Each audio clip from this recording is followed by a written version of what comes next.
So for example, we have the crown chakra here at the top of the head. So on earth, the crown chakra is Mount Kailash. And even people who are living in South America, the shamans, they also believe that they are at the tail end of the Kundalini of earth, and Kailash is the head and the crown chakra. The root chakra is in Mount Shasta in California. All the mystics, they believe that.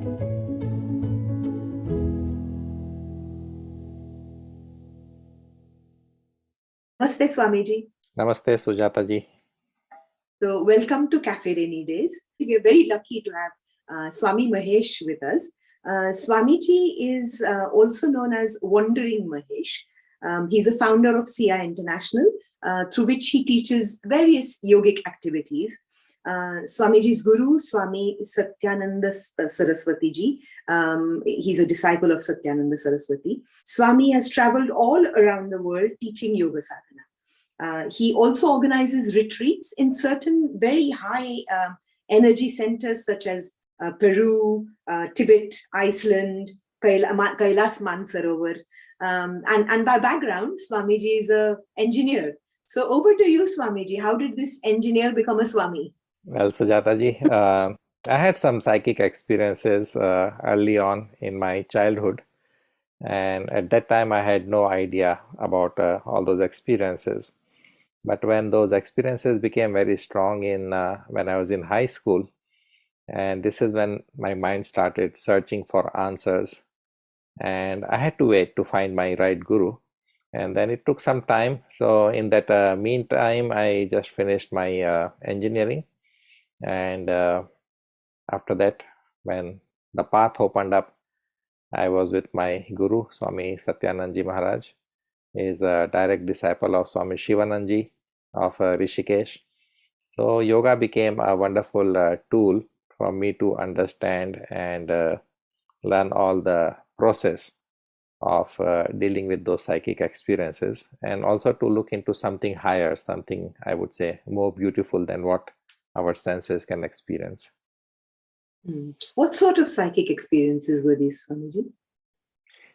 Some were challenging, some were very funny and interesting. So like early on in childhood, I had out of body experience when I was 5 years old, and I was running high fever for a few days, very high fever. And I could feel that I am sitting somewhere on the ceiling while the body is getting treated by the doctor, and my parents are taking care of it. So that made me think, but I was very young in age, so I could not understand much about it. I started reading books like Amar Chitra Katha and other mythological books. When I was in high school, it was very funny because I had kind of a vision of what question paper, what kind of questions they will ask us in a physics exam. And I mentioned it to my friend in the evening that I think these questions are very important, and I feel that we should study from this sequence. And then he laughed off, and then next day in the exam, the question paper was exactly in the same sequence. So my mind started wondering that how did I know something before it actually happened? How could I see? So I scored good marks in physics, but what put me into the thinking mode was, what is the faculty in our body or mind or somewhere in consciousness that is able to travel in time and space freely? So that search really led me to the path of yoga. So, Swamiji, was there, for you to have had such experiences at such a young age, there must have been something happening in your previous lives. Not everybody sort of has these experiences at such a young age, or even after so much of sadhana, I believe so, because at one point in my own meditation, I could see my past life that I was living in Rishikesh, and I left my body at a very old age in Ganga. So I took Jal Samadhi. So that experience through meditation showed me a glimpse of my past life. So that means I must have been a sadhak, that this spiritual and the yogic path opened up spontaneously in my life. And although I can say I did not do much effort in this life, but definitely in my past lives, there must have been those accumulated samskaras and karmas that brought me to this path and to a wonderful guru in my life. Did you always know that Satyanandaji is your guru, and how did that happen? How did you get led to your guru? So when I was in high school and with all these experiences and the search, so I could not see my guru clearly, but I could see that there's some person uh, who is wearing geru, the traditional dress of the sadhus in India, and he's always there to support me. He's holding me by my hand and guiding me. So when the experiences became stronger, I felt that he's there, but I could not see his face. When I was in my second year of college, and that's when I connected to yoga in a formal way with a yoga ashram in Raipur. And on the very first day, the Swami who was in charge there, he asked me if I could stay for another 20 minutes after class and do some karma yoga. And I had no idea of yoga philosophy or karma yoga. I said, well, I can help you in whatever you ask. And he asked me to unpack the books that he had received from Bihar School of Yoga. So they were wrapped in this paper, and I had to just check the inventory of the books received against the order. So when I opened the very first packet, the wrapper, on that I saw a picture of Swami Satyananda, and the catalog listing was of a Kundalini Tantra book. So there was mention of nadis and chakras and Kundalini, and I felt this person is talking to me, and every word that is written in that catalog listing, it makes sense to me because he has led me through that experience. So I felt that this is my guru. And then it just opened up the path. You knew there and then that this is it. He's the Yes. one. When I was in retreat with you, you were telling us of how it wasn't as if you knew this is the guru and you found him. It was quite a process. Tell us that story as well to get to him finally. So Swami Satyananda, he had already left Bihar School of Yoga. He is the founder of Bihar School of Yoga. He had already left Munger, where the Bihar School of Yoga is established. And he was living in a small village close to Devghar, which is now in Jharkhand, one of the Shiva temple town. And he had closed his doors. He said that I am not a guru anymore and I don't want any disciples. But in my mind, I was clear that he is my guru and I cannot take anybody else. So after my engineering, I appeared for some of the MBA exam, business management, and I cleared a couple of interviews also in Pune and Mumbai, some good colleges. And around that time, there was this big convention, yoga convention in Munger. And I had no idea that who was in charge of Bihar School of Yoga after Swami Satyananda left. So I received this message letter from the Raipur ashram saying that there will be a big convention and you can go and attend the program. Head of different traditions will come and they'll talk on yoga philosophy, yoga practices. So my initial reaction was that I'm not interested in yoga philosophy. And then later I thought about it and I said, okay, I will go only if I can work as karma yogi, as seva. So he figured out and then I was able to go. And that's when I met the head of the Bihar School of Yoga at that time. And I felt that, okay, through him I can reach my guru. So I accepted and I took that little winding route to reach Swami Satyananda. And then it was just like it was supposed to happen. And I could be with Swami Satyananda for 14 years of my ashram life. So I was living in Munger, but every year for 4 to 5 months, I would be in his place in Rikhya, in his ashram. And I got a direct understanding of what sannyas is from him. So it was all his blessings. And the Guru Kripa just opened up. For people who don't have a direct guru, it's very difficult to understand. If you can give us a glimpse of any experience with him or just anything that springs to mind with your Guru, it would be so nice if you You could see, share. this kind of connection and surrender towards the Guru is special. It cannot just happen if you think logically too much. So that connection just opened up, and I received some direct guidance from Swami Satyananda ji. And then he was like a father and mother and a friend. So that is very special because it was not that he was trying to keep himself on a high pedestal that I am your Guru. He had himself said, I'm not Guru anymore and I don't want to have any disciples.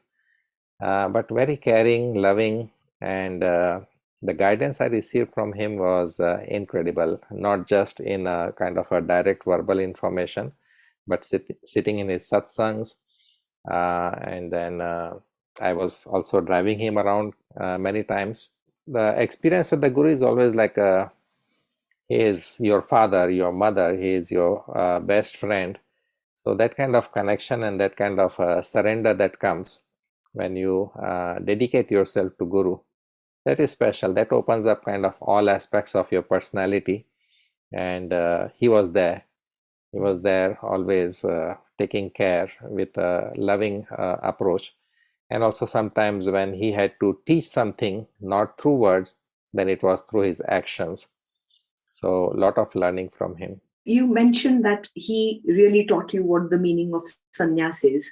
You spent 14 years with him just learning, and then you were telling us about how this path of a sannyasi is you spend some time with your Guru, and then you move away from the ashram. So if you could take us through these steps of a sannyasi, and also it must have been, so like you said, the teacher is like your father, mother, brother, and then leaving him must have been scary, challenging.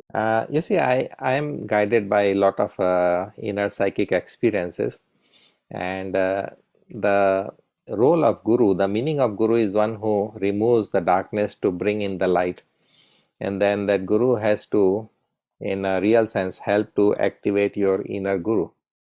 So tradition says that there is there are 4 different stages in sannyas life.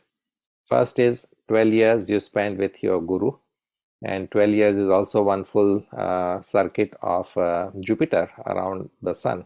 Planet Guru. Yeah, planet Guru or Jupiter. 12 Takes years is the cycle of Guru Jupiter in its orbit around the sun. And 12 years, according to tradition, is also the time we spend with the Guru to experience life and human perspective, psychology over 12 years. So that's a good experience and good learning process. So I spent 12 years of my sannyas life because I came and within a few months I was initiated straight away into Swami order. And then the second stage is you go into wandering stage, which is called Parivrajak. So Parivrajak is when the Guru Kripa really opens up in your life if you are focused on the path, and in Parivrajak you are reaching out to the world. So you have to learn the way of the world and also keep your own focus on the spiritual path.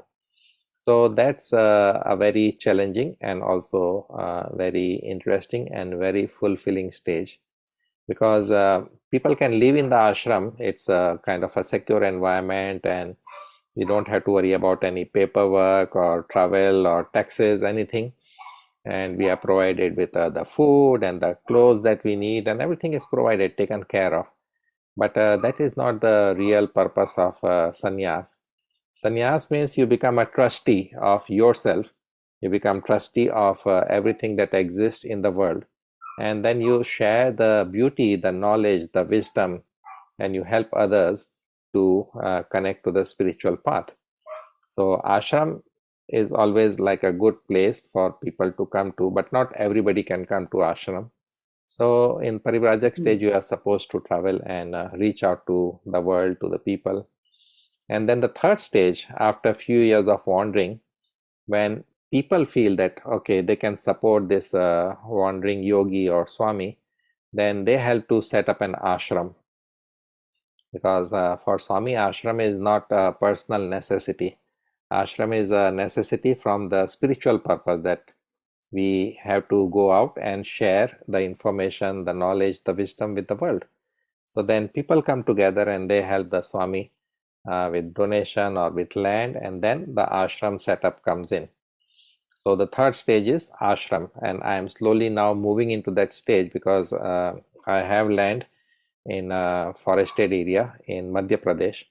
So hopefully later this year we'll be able to start the process of setting up an infrastructure there.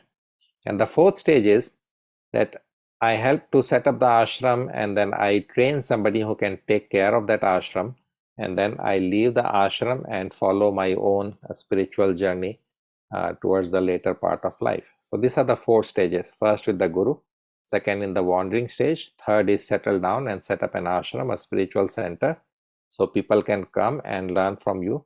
And fourth is train somebody properly and leave the ashram in care of that person, and then withdraw from all the active worldly life, because even that trying to set up an ashram is still a worldly involvement, and to move into sannyas life at the highest level. So there are different names to this four stages. The first stage with the Guru is called Kichak. Then the wandering stage is called Bahudak.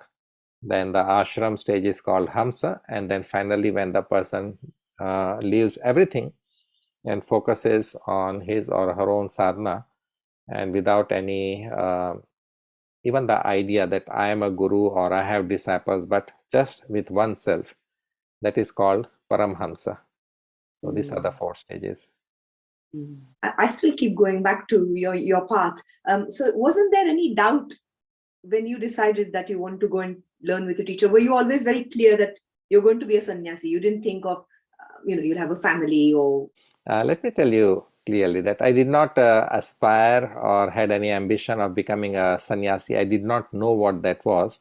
And I met this Swami in the Raipur ashram, and I saw that, okay, this is a way of life also. And when I came to Swami Satyananda, to Bihar School of Yoga, my mind was clear that I want to serve him. I had the feeling, deep feeling, that he has guided me in this spiritual journey so nicely, so beautifully, and I could not see his face till I met him, or I saw that picture in that piece of paper. So in my mind, it was, I have to serve this Guru who has guided me so much. So it was not a desire to become this or that, but just to serve the Guru. And I did not even go through any sannyas training, because when I got initiated in 1995, just few months before, after I came to ashram, there were other disciples who were there for 6 to 11 years, and they had gone through a lot of training, and then they got initiated. So there was no desire to become a Swami as such. The desire was to serve my Guru. And then the bigger desire is to serve yoga, isn't it? Yes, teach. and then the Guru, you see, there are many different gurus we have who can teach you different aspects of, let's say, yoga, spiritual life, meditation, or philosophy as such. But then there is one Sadguru. Sadguru is one who is the true Guru. And not necessarily that he teaches you anything, but Sadguru is one who just gives you your life purpose and direction. Since we are talking about life purpose and direction, in your opinion, what is the purpose of human life for anybody? And anybody, I mean, in your case, it's very clear, but any layperson like me. So in the Upanishads, we find a beautiful answer to that. And I'll quote from two different Upanishads. First is Ishavasya Upanishad. The very opening shloka, it says, Isavasyam idam sarvam, that this whole world is pervaded by this divine consciousness. Whatever is living and whatever is inanimate, everything is pervaded by the divine consciousness. And then it says, this is for your enjoyment, but enjoy without getting attached to anything. So this is the way of life. You enjoy everything in life, but don't get attached, don't become possessive. And that is why the sannyas tradition says you become a sannyasi, samyak rupena nyastam iti sanyastam, that you become a true trustee of everything that you interact with, including your body, your mind. You are a trustee, you are not an owner. Including the things in this world, you are a trustee, you are not an owner. So then you create a nice kind of a dharmic relation, that you set an kind of a quality of harmony inside, outside, with the objects and with your own feelings.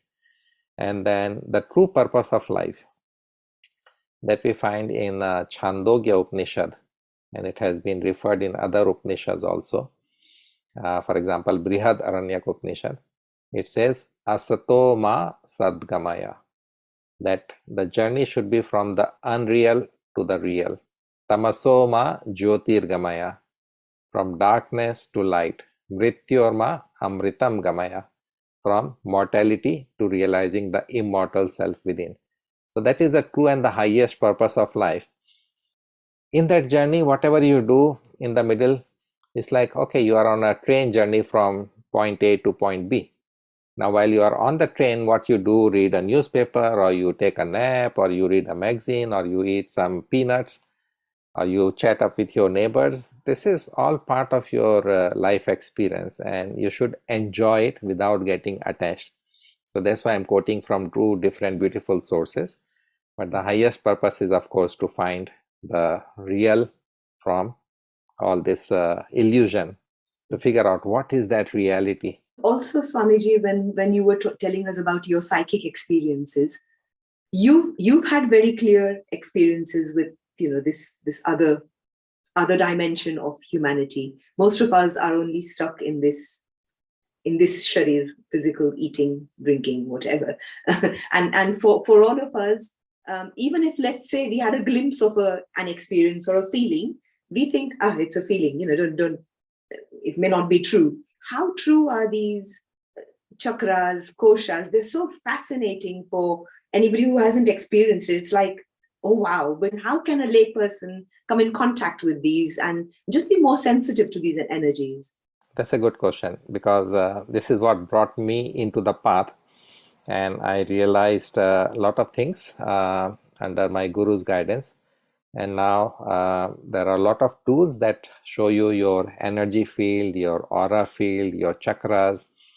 And science is moving from the material consciousness into the energy consciousness. And behind the energy is just the pure consciousness.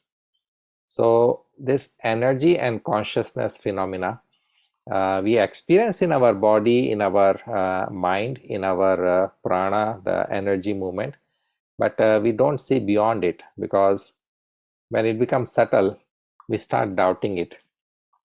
Like if I ask, where is your mind? I normally ask people, where is your mind? Can you see it?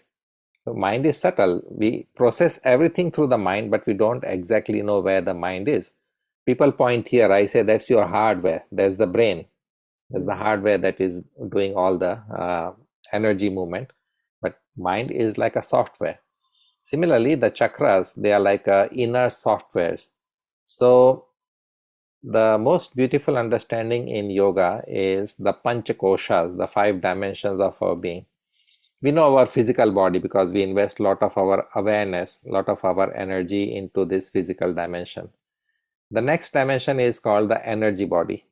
Without energy, we cannot function in the body and the mind. So energy we experience through our breath, through the kind of food that we eat, through the interaction we have in the world. So there is the physical part of it, oxygen and other gases. So we are at the next level of human understanding. Earlier we believed in everything that Newton said, so that was the material dimension. And then quantum physics came, so now we are looking more from the energy perspective.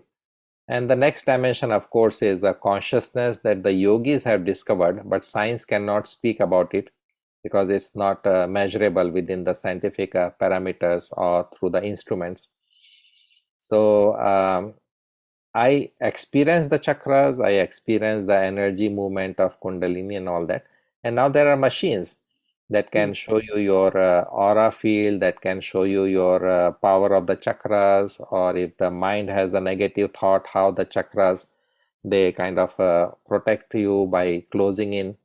So all these gadgets, tools, machines are available now.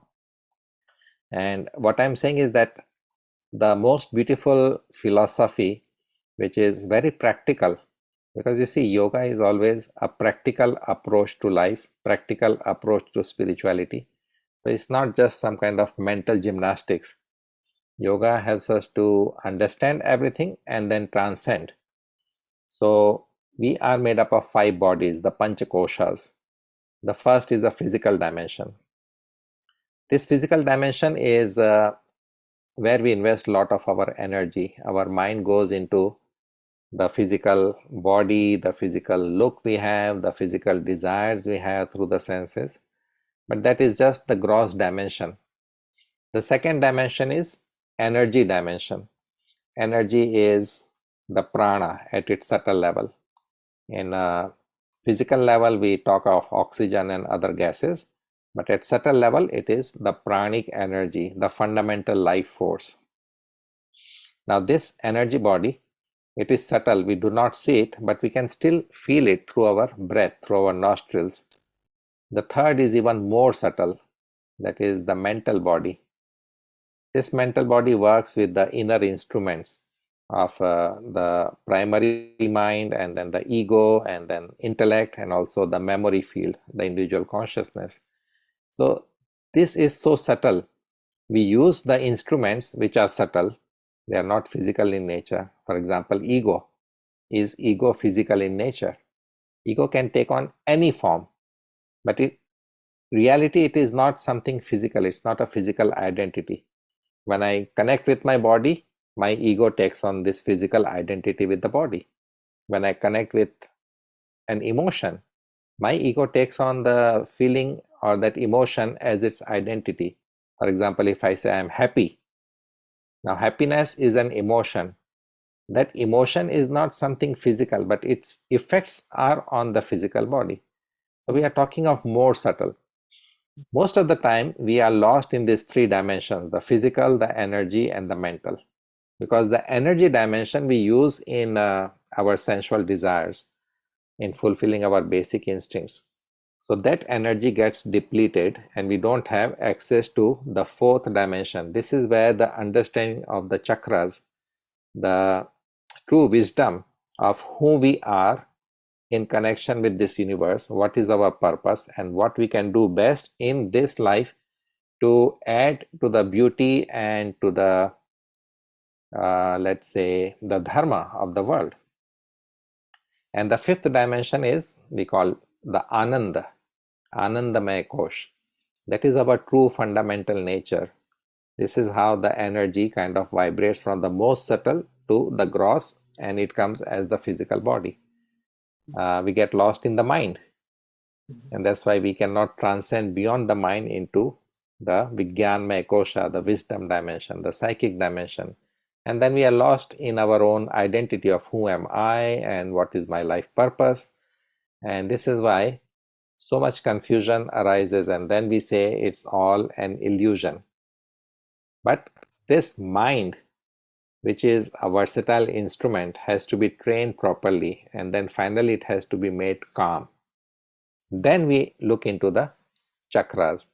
So through many experiences, through a lot of meditation, when I experienced it, and then later I saw that science is also developing instruments and tools by which we can understand the chakras, we can look at their energy, we can look at their alignment. So we are moving into this energy awareness, and that's I would call it that's a major quantum leap in understanding ourselves beyond the physical body.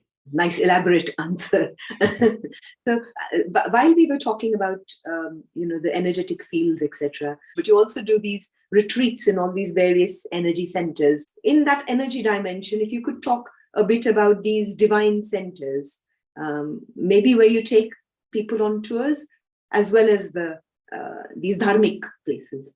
Yeah.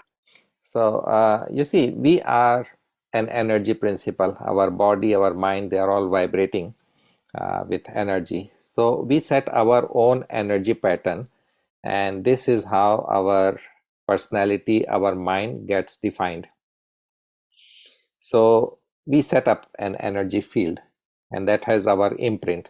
If our energy is in tune with somebody else's energy, we feel nice with that person or in a certain place. But there are certain places which have very high energy vibration, and I would call them spiritual. Spiritual in the sense that they help us come back to our own true center. So one is the sensual that pulls us out, and another is spiritual that brings you back in. So this is the kind of friction between the path of Maya and the path of Leela. So involution from cosmic consciousness down to matter, and evolution back to understanding who we are in our true self. And yoga is a path of evolution. So sometimes we need a stronger energy to wash out our energy pattern that we have created out of our anxiety and out of our memories, out of our wrong projections, or out of our belief system. And then if you are feeling contracted, if you are feeling that you are lost, if you feel that you don't have a clear sense of purpose and direction, then it's a good idea to go on this kind of retreats or pilgrimages where you can meet up with a higher energy vibration, and then just think of it like you are getting a bath. Now this higher energy vibration is washing out all the energy pattern that you have created that is kind of a psychosomatic problems, or problem with your belief system, problem with your purpose of life. So when this energy washes out your energy pattern, then you again open up to that spiritual path inside that will give you that satisfaction, that will give you a better understanding of your dharma and what kind of karmas will help you evolve. So it's all interlinked, and that's why it's always a good idea to go to this kind of energy places. And the mystics and the yogis, they have identified many of them. So those are called, for example, the Jyotirling. We have 12 Jyotirlinga Shiva temples in India. They are very high energy vibrations. And because for thousands of years, the mantra chant and the special worship and the waving of the light, the arati keeps on happening. So the energy field is definitely expanded and powerful. Then we have so many Shakti Peeths, the Shakti temples. And then just as we have chakras in the body, there are chakras on earth. So mystics know how the energy is flowing through the earth as a living organism. So for example, we have the crown chakra here at the top of the head. So on earth, the crown chakra is Mount Kailash. And even people who are living in South America, the shamans, they also believe that they are at the tail end of the kundalini of earth, and Kailash is the head end, the crown chakra. The root chakra is in Mount Shasta in California. All the mystics, they believe that. So I visited all these 7 energy places, also 7 chakras of earth. I go to Mount Kailash almost every year because that's like a supercharging station. And then you are just flowing with life with good energy. Otherwise, with our mental thought patterns and confusions and belief system, we kind of close ourselves in, and we create the limitations, we create delusions, and then that is not helpful to evolve further. Suddenly we are kind of locked in. So going to these energy places will kind of unlock your mind. So it's not only the energy centers of the chakras or the Shiva temple, there are beautiful energy places on earth which are filled with natural beauty, which are beautiful because some mystic or some yogi lived in that place. So I take people on such pilgrimages and yoga adventures. Like I take people on Peru, because Peru is related to the second chakra, the sacral chakra, from Machu Picchu and Lake Titicaca. I have taken people to Egypt, to the pyramids, and we have done mantra chant inside the big temple, the big pyramid. Then I have taken people to Iceland, because in Iceland, the earth is coming out. It's a volcanic island.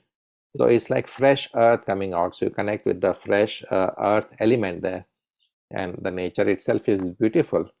Then I take people to Antarctica because it's kind of like untouched energy place. So it's already full of very high intense energy, not disturbed by the human interaction too much.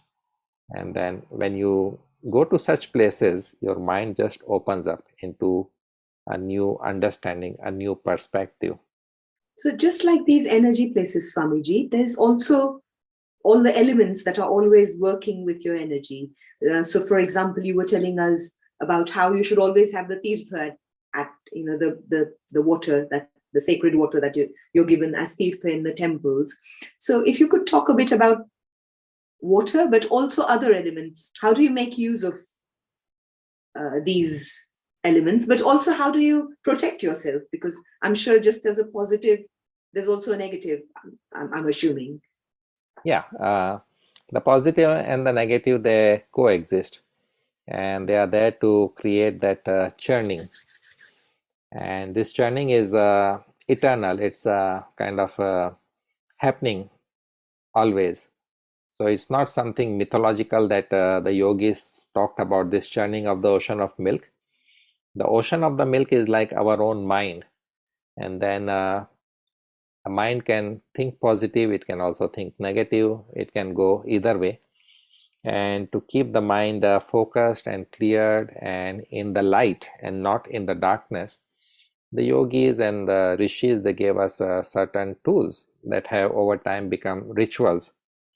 For example, when you go to the temples in India or any temple, Hindu temple, you receive just a little bit of water as prasad that you take. Now that water is supercharged with the energy of the mantra and the arati, the waving of the lights.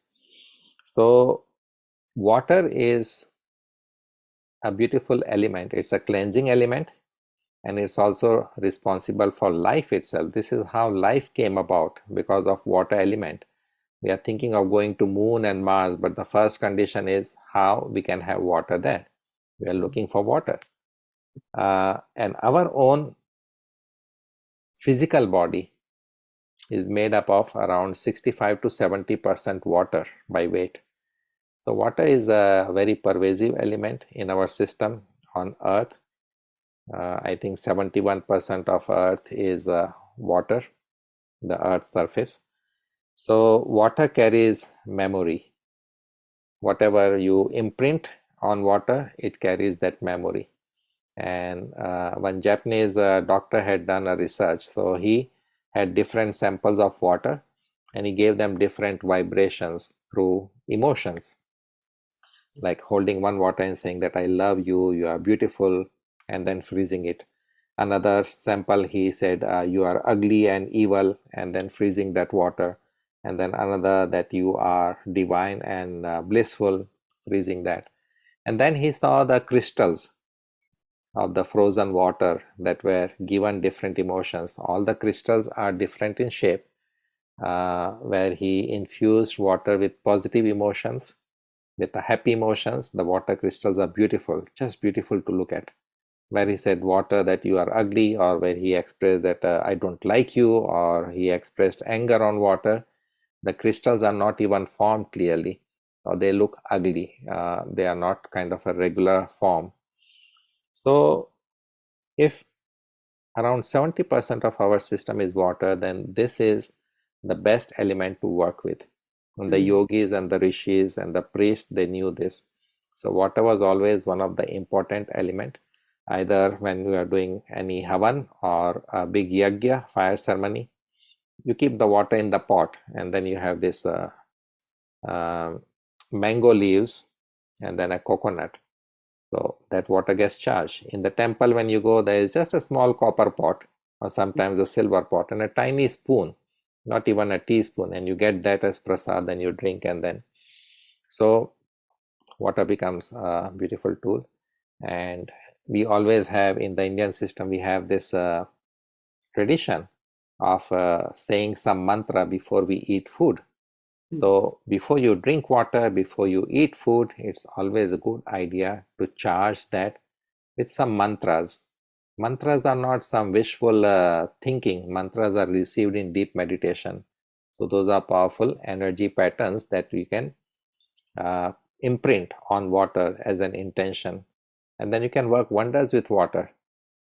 So not just energy places, but in your own home, you can do this. So each of us can perhaps say chant some mantra near the water and drink it, and that will Yes, happen. exactly. There are universal mantras like the Gayatri mantra, Mahamrityunjaya mantra. They are very good. But if you have a specific problem, then you should ask a guru, get initiated.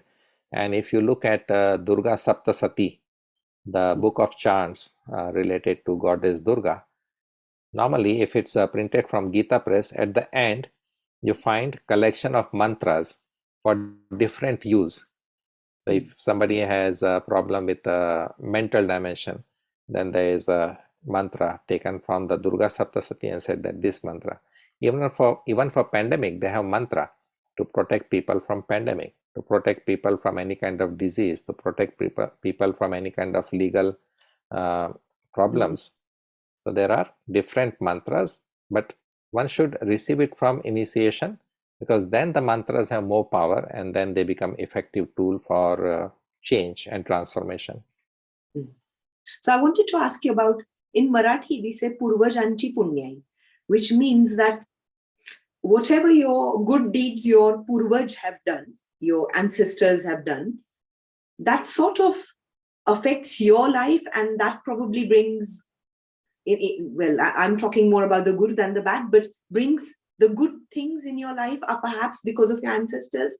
What's your experience with that? And, what's your perception, your knowledge around that? I also thought about this, and I feel that we are working with three different kinds of memories in our life. One is the genetic memory. So that's definitely coming from your Purvaj, right? So that genetic memory and the health and your structure and a lot of things at physical level and physiological level, it comes through the genes. The second is the karmic memory, which is very personal.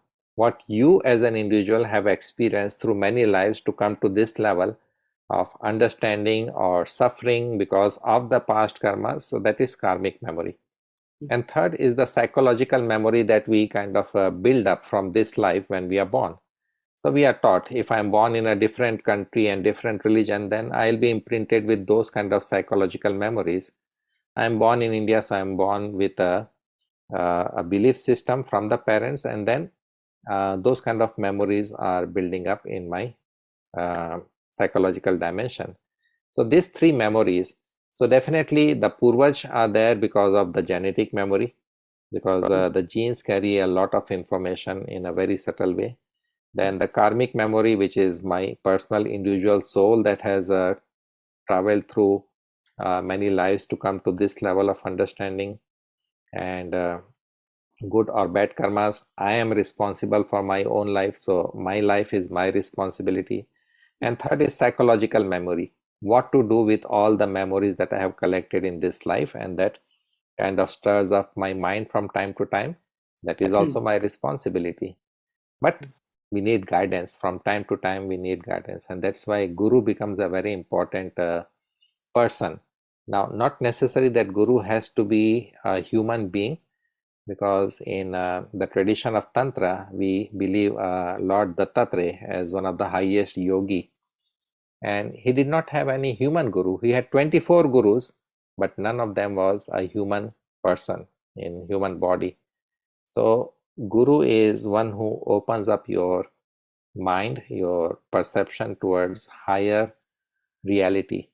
So be open to receive, because at one point you asked that we do get those glimpses or intuition, but we don't listen to it.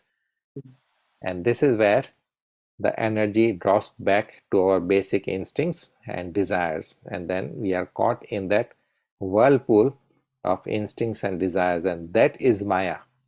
But in the same whirlpool, if we create an upward movement, then it just opens up into the path of evolution, and yoga is the best tool for that, for evolution. Wonderful. So another one of the things that you do, Swamiji, is you also delve into astrology. So with that in mind, what do you think is the future of yoga? I did not believe in astrology myself earlier on, but then by chance, one of the astrologer lady from Nepal, she read my chart, and I was astonished that how come she knows just looking at those symbols and what degree they are in, what signs and what houses they are in. And then I started taking interest, and then I found that it's a fascinating science. It's a probability based science, and intuition also has to work. So I started doing astrology. It's not my profession. I started doing astrology to help people when they are in a critical junction, or when they are in some kind of let's say psychological support they need. Then astrology also becomes a wonderful tool.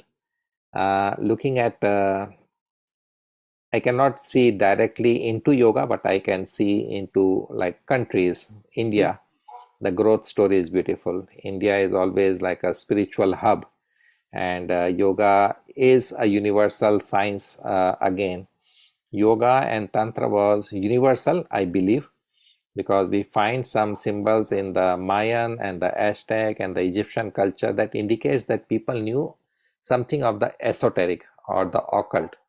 So that was always there, but it's the beauty of Indian tradition that in Bharat, in India, we preserved the tradition through the guru-disciple relationship. So the knowledge has traveled without any interruption. So we are still connected to that uninterrupted flow of knowledge and wisdom from our gurus, from our rishis. So yoga has become universal again. And in whatever way people connect to yoga, I think it's a good starting point. And then eventually some of them will look for the roots, they'll look for the right answers, they'll look for the higher meaning and purpose of yoga. And that's how it should be. Thank you, Swamiji. Is there anything that you would like to say that we maybe haven't covered? I can quote a couple of things from Srimad Bhagavad Gita and also Yoga Sutras. That will be great. If you look at yoga as science, is the science of mind management. So it's the art and the science of mind management, and that we see in the dialogue between Krishna and Arjun, that it's about how to deal with your own mind. So you are sorted, and then whatever you do within your own dharma, within your own field of karma, you should be in a state of balance, harmony, equipoise. So samatvam yoga uchyate, that is the first definition of yoga in Srimad Bhagavad Gita. And we know that Arjun went through a state of dejection, and he felt that he started feeling that attachment to things, to his own ideas. And then Krishna had to break all that. And Krishna said that, look, yogastha kuru karmani, whatever you do, all your karmas be established in yoga. Sangam tyaktva dhananjaya. And this is also from the Upanishads, from Ishavasya Upanishad.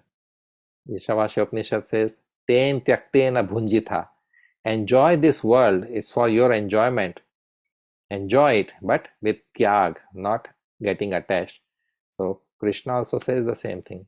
And then he says, Siddh asiddhya samo bhutva, whether you are successful or not. Samatvam yog uchyate. So that balance, harmony, equipoise, that is yoga. People think that by doing some difficult asanas in some funny place or a nice nature, they have become yogi. No. If your mind has come to that state of balance and equipoise, then you are a yogi. And second thing I would like to quote from the Yoga Sutras. It's a beautiful textbook. Again, mind management. The definition of yoga there is yoga's chitta vritti nirodha. How you handle your mind to make it calm and still. That is yoga. And there it gives us the clue of what should be the approach so you can manage your mind better. You can manage your life better.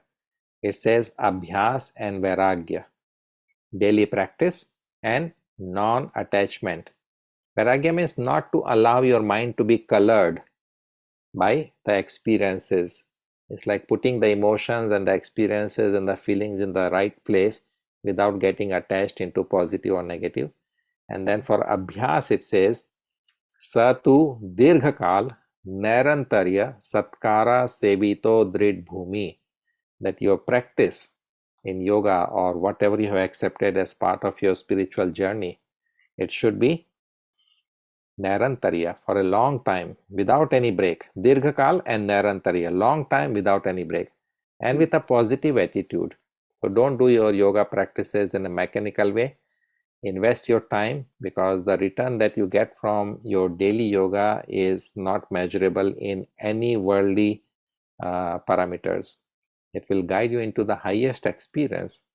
So keep the balance and harmony in your life, keep an equipoised state of mind, and also be sincere and regular with your daily yoga practice. Little meditation if you can bring in, and if you need guidance, then seek the masters, the wisdom keepers. Take guidance from them, so your memories, your aspirations, your ambitions, they find a higher purpose. Then your life journey will be towards light, not dealing with the darkness. So that's my message taken from the classical sources. It's such a nice place to end, and such a positive place to end, because of course we start with yoga and end with yoga. So thank you very much, Swamiji. Thank you. Thank you, Sujata ji. I enjoyed this interview. You had Hare. good questions. Hari Om. Thank Sure. you. Thank you so much. Okay, ji. Namaste. Hari Om.